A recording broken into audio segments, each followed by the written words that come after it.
ബാറുകളുടെ പ്രവൃത്തി സമയം കൂട്ടിയതിൽ ജീവനക്കാർക്ക് കടുത്ത അതൃപ്തിയിലാണ്.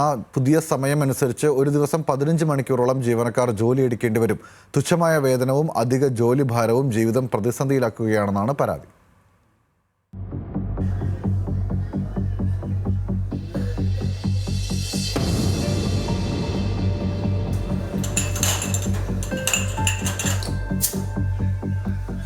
രാവിലെ 11 മണി മുതൽ രാത്രി 11 മണി വരെ എന്ന പഴയ പ്രവൃത്തി സമയം സർക്കാർ പുതുക്കി നിശ്ചയിച്ചത് ബാർ ജീവനക്കാർക്കാണ് തിരിച്ചടിയായത്. ഇനി മുതൽ രാവിലെ 10 മണി മുതൽ രാത്രി 12 വരെ 15 മണിക്കൂറോളം പണിയെടുക്കണം. മദ്യം വിളമ്പുന്നവരും ബില്ലടിക്കുന്നവരും ഉൾപ്പെടെ ബാർ മാനേജർക്ക് വരെ പുതുക്കിയ സമയക്രമം ബാധകമാകും. ഷിഫ്റ്റ് പോലും ഇല്ലാതെ ഇത്രയും മണിക്കൂർ ജോലിയെടുക്കേണ്ടി വരുന്നതിൽ അതൃപ്തിയിലാണ് തൊഴിലാളികൾ.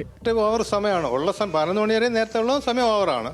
ഇപ്പോൾ ഒന്നുകൂടെ ഓവറായി കഴിയുമ്പോഴത്തേക്കും ആൾക്കാരുടെ കയ്യിരിക്കുന്ന തുച്ഛമായ പൈസ ചെലവാക്കാൻ കൂടുതൽ അവസരമാണ് കിട്ടുന്നത്. അതിലൂടെ ആ വീട് നശിച്ചുകൊണ്ടിരിക്കുകയാണ്. ജോലി ഭാരവും കൂടുതലാണ്. 15 മണിക്കൂറാണ് ഇപ്പോൾ ജോലി ചെയ്യേണ്ടി വരുന്നത്.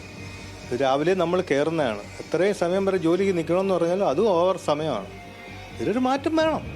ബാർ 12 മണിക്ക് അടയ്ക്കുമെങ്കിലും കണക്കുകൾ ക്ലോസ് ചെയ്യാൻ പിന്നെയും വേണം സമയം. അധിക ജോലിഭാരം ജീവിതക്രമം താളം തെറ്റിക്കുമെന്ന ആശങ്കയും തൊഴിലാളികൾക്കുണ്ട്. ഭയങ്കര ബുദ്ധിമുട്ടാണ്. രാവിലെ 9 മണിക്കൊക്കെ 8 മണിക്ക് എണീറ്റ് പിറ്റേന്ന് രാത്രി 1 മണിക്ക് ചെന്ന് കിടന്ന് ഉറങ്ങിയിട്ട് വരുന്നത് എത്ര മണിക്ക് എണീക്കാൻ പറ്റും? നമുക്ക് റെസ്റ്റ് വേണ്ടേ? ഈ തൊഴിലാളിയുടെ പാർട്ടിയാണ് ഈ ഭരിക്കുന്നത്. ഇവർ തൊഴിലാളികൾക്ക് നല്ലൊരു രീതിയിൽ ജോലി സമയം കൊടുക്കണമെന്നാണ് എനിക്ക് പറയാനുള്ളത്. ഇതിലധികം ഡ്യൂട്ടി ടൈം കൊടുത്ത് തൊഴിലാളികളെ വഞ്ചിക്കുകയാണ് ഇവർ ചെയ്യുന്നത്, പാർട്ടിക്കാർ. സമയം മാറ്റം ഇവിടെ എല്ലാ ജോലിക്കാർക്കും ബുദ്ധിമുട്ടാണ്. പക്ഷേ ഷിഫ്റ്റൊന്നുമില്ല. ഷിഫ്റ്റ് ആയിരുന്നെങ്കിൽ വേറെ പ്രശ്നങ്ങളൊന്നും ഇല്ലായിരുന്നു.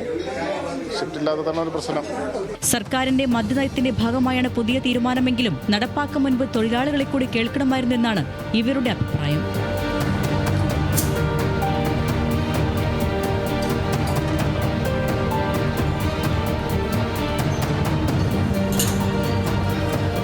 ന്യൂസ് മലയാളം, തിരുവനന്തപുരം.